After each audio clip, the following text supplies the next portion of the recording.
Velvet and Gloomy were resting in Velvet's place in Dara, Dubai. The apartment wasn't much, but after everything, it felt like a small piece of normalcy in a chaotic world. Feeling a rare sense of contentment, Velvet wandered over to the kitchen and checked the cooking range. A small smile tugged at her lips. It was still working. As she rummaged through the kitchen for ingredients, Velvet found some onions, garlic, tomatoes, and, to her surprise, a frozen chicken still tucked away in the freezer. Gloomy, curious as always, peeked out from Velvet's side, hovering over the counter. What are you doing? You're curious, huh? I'm cooking us some dinner. It's been ages since we had a real meal. Oh, so there'll be salt this time? You remembered. Good job, Gloomy. As Velvet started chopping the ingredients, her thoughts drifted to someone she hadn't seen in a while, Bagani, her loyal white tiger companion. With a soft smile, she quietly summoned him. The room shimmered briefly, and Bagani appeared through a glowing portal, bounding toward her with excitement. Master, I missed you. Before Velvet could react, Gloomy quickly puffed up and jumped between them, her tone sharp with jealousy. Get off our master. Velvet sighed, raising her hand like a mother calming squabbling children. Both of you stop it. Go sit on the sofa and behave while I finish cooking. We'll eat soon, okay? Reluctantly, both Bagani and Gloomy settled on the sofa, though they exchanged a few annoyed glances. Whenever Velvet looked their way, they quickly smiled innocently, pretending nothing was wrong. As they sat, Bagani's attention was drawn to an old television set in the corner of the room.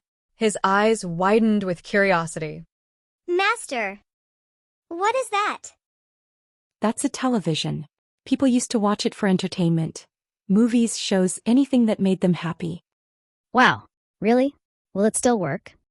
Velvet glanced at the TV and shrugged. I'm not sure. It's been a while since anyone used it. Gloomy, who had been quietly observing, suddenly lowered her voice.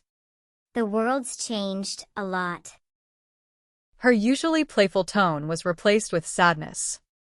Bagani tilted his head, sensing the shift in Gloomy's mood. What happened? Gloomy didn't respond, but the room felt heavier. Velvet noticed the sadness in her companion's voice and walked over, pulling both Gloomy and Bagani into a gentle hug.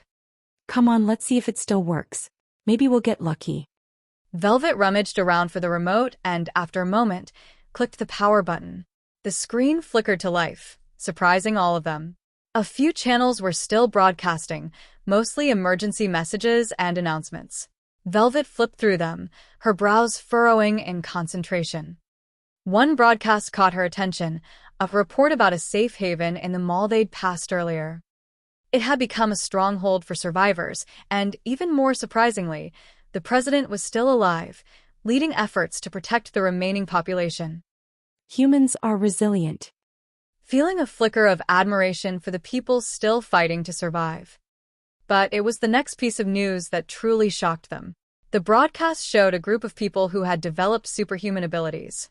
Survivors from the gates, people who had faced the chaos and returned with newfound powers, were now working to help save the world.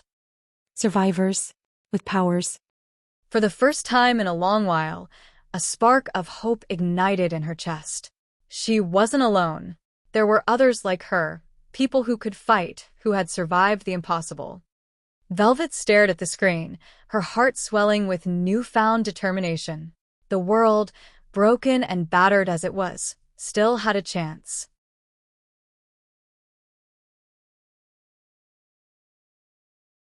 Gloomy, did you feel that? Yeah, I felt it. Something's out there, lurking. It's big, and it's strong. I can't go out yet, but you have to protect Master, no matter what. We'll need you sooner than later. Keep training hard. I will. What are you two whispering about? Oh, Master, we'll tell you later. Don't worry about it. Velvet gave them a curious glance, but then smiled. All right, let's not let the food get cold. Come on, let's eat. Both Gloomy and Bagani jumped up, eager to help, but Velvet had already arranged everything. Gloomy, always eager to learn, watched Velvet closely as if trying to absorb every little detail. Master, I'm learning. That's good, Gloomy. Learn as much as you can. Now let's pray and enjoy our meal. They bowed their heads for a quick prayer to bless the food, then began eating. The moment Gloomy and Bagani took their first bites, their eyes widened in shock, their reactions immediate and full of appreciation. How's my chicken adobo? So that's what it's called. It's amazing, Master. Bagani didn't respond. He was too focused on his food, entirely consumed by the taste. Velvet couldn't help but smile at him, warmth spreading through her chest. Seeing them both enjoy the meal so much made the world outside feel distant for a brief moment. For the first time in a while, Velvet allowed herself to relax. The weight of the world lifted, if only for a moment, as she enjoyed the simple pleasure of a meal with her companions.